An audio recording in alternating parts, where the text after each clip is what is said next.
What's good, everybody? It's your boy, O'Shea Duke Jackson, back at it again with another episode of the Celebrity Junk. Cam Newton is going viral today for certain comments he made on the $1 Million Worth of Game podcast.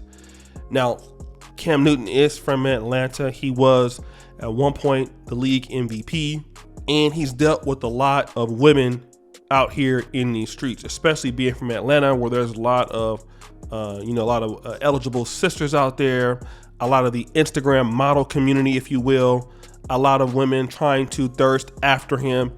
And this is why he had that viral podcast with Brittany Renner. And so we kind of knew that Cam Newton was sort of quote unquote red pill. But on the podcast, he discussed some of the differences between what he's seen in his own family. His father and mother have been together for 36 or 37 years. And this new culture, or this culture now of what is known as the bad bees, okay? And this is something that the manosphere has been talking about over the last few years, the black manosphere in particular, many communities around. And what we have seen trending now, as far as your women like Young Miami, and your women like Lizzo, and your women like Megan Thee Stallion, these women are trying to resemble what a bad bee is. And that is a lot of input, or a lot of inputs into what they physically look like. You see ladies trying to get a BBL. You seeing girls trying to get promoting their asses on Instagram. Almost everybody has those clips of them walking around and their booty jiggling. You know, not everybody, but that's part of the aesthetic feel. And that is also what these ladies try to do to get these athletes like Cam Newton. And, you know, they try to get in these rap videos and then try to expose one of these guys and then get their own little clothing brand, Kim Kardashian style, Amber Rose style, as you know. But what Cam Newton is letting people know, and I won't play the clip because you probably already heard it, but he's saying that, listen, nobody really takes these sorts of women serious, okay? Because many of these ladies, and I've seen a woman coming up in my household, I've seen my grandmother, I've seen my mother, I've seen women who know how to take care of everyday life, all right? A woman who knows how to deal with a man, a woman who knows how to allow a man to lead, a woman who also knows at some points, I'm just adding this to the conversation, to give wisdom, to take leadership from a man. I've seen what these women do day to day inside of a house, how to produce children that are something. But these women today are more interested in being a bad bee, okay? You want to look like a woman, but you don't know how to act like one. You don't know how to do anything for a man. I'm going to just keep it. I'm going to tell you what he means. Outside of in the bedroom, you ladies don't aspire, some of you, to do anything for a man but to look good. Okay? You're a boss this and you're a boss that. But you don't even know how to be quiet or how to listen to a man. Only thing you know how to do is look like a chick that got a fat behind and got some good top. But when it comes to the everyday circles in a relationship, you don't know how to act like a wife. Okay? And women are upset with him for saying that. They're just taking the whole part of, well, you know, you need to stay in the kitchen and learn how to cook. That's not what he's saying. Okay? And for women who have a problem with that because you think that's being sexist, well, then let me say this. What if we said then, well, you know what? You don't need as a man to provide. Okay? Let's look at that. For you ladies out there that have a problem with him talking about that you need to be submissive, you need to learn how to do these things for a man, and you have a problem with that, then okay. Then, all right, well, man, you don't need to cook. You don't need to provide then. You just need to worry about going 50-50. Having some good D and 50-50. Fuck it. Let her pay for everything. All right? You don't need to protect. Somebody breaking the house, you go in there and ask her what's going on. All right? You don't need to defend her. Because if you say that I'm a man and and I need to defend you, that's toxic femininity. You say I'm a man, I need to provide for my family and take care of my kids and take care of my wife. That's toxic femininity. How dare you put these roles on me, these gender roles on me that I should not have in society.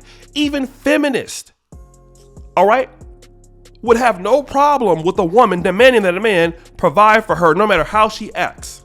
But whenever a man is saying that you need to know how to be quiet sometimes, that can go both ways. There are a lot of times I can tell men, we need to learn how to be quiet. Sometimes we say things that if we talk too much, we tell too much and turn somebody off, or we say the wrong thing. Having some self-control. That can go both ways. What he's saying there is not sexist, but how about catering to your man? Let me talk about this, because many women in the black community, and I'm going to talk about this, maybe not all, but I believe there are many who feel that they don't need to cater to their man. It is not important to cater to their man. What does that mean? Cater to my man? What? Me? Cater to my man? Hell no. I'm not catering to no jigger. But he supposed to cater to you, right? It's completely okay. He can cater to you as long as you want him to, and it's completely fine. But God forbid that you cater to the man who's out there trying, that you feel, no matter how big of a feminist you are, he's supposed to go out there and provide and protect. He's supposed to go out there and be the breadwinner, regardless of how you act. See, what we're finding out is men are supposed to look a certain way aesthetically. You're still supposed to be tall, good looking, dress very well, smell very well as a man. And this is not an argument about, promoting bad hygiene or anything, but then you're supposed to go out there and have the tangibles of a man. You're still required, as in any era, a provider, builder, protector. Women, on the other hand, do not have to live up to these gender roles as they have in the past, but men have to. And it's toxic masculinity if women are not looked at into these roles, but men still have to be there, act their way, regardless of how a woman act. And the sad part about it is that you have these women out here wanting to know why they're single. The same reason why Cam Newton is single. Why he never married anybody else. Because he hasn't found a woman like his mother. Oh, he can screw you. Yeah, sure. He can have sex with you. That's not the issue, though. The issue is, are you going to be a woman who understands the tangible things of what women do? Same thing with being a man. Having a big D or good sex, that might mean something for a woman. Well, over time, you need to know how to talk to a woman. You need to know how to respect a woman. You need to know how to be there for a woman, how to provide for a woman, how to listen to a woman, how to make a woman feel nice and safe. Aren't those things that a man needs to do? And as time goes on, it becomes more about that and less about the sex. But God forbid a woman bring anything else to the table other than her looks. What about the other things you bring to the table? What about your femininity? What about your ability to create a safe space for a man, to make a man mentally feel good about himself, to make a man feel peaceful, how to give a man space? See, women don't feel they need to provide those things. So when Cam Newton talks about it, it's a big deal. It's not a big deal. It's the truth. Because if women don't have to do the things that Cam Newton is talking about, then you, in fairness, should never ask for men to provide for you, protect for you, to do anything that men traditionally have required, that you have required men to do, period. Because it's only right. But guys, what do you think? It's your boy, O'Shea Duke Jackson, back at it again with another episode of The Celebrity Junk. I really appreciate you for all that you do. Subscribe, hit the bell, check out the first comment at the top. And as you know, the buffoonery remains at all-time high. I'm out.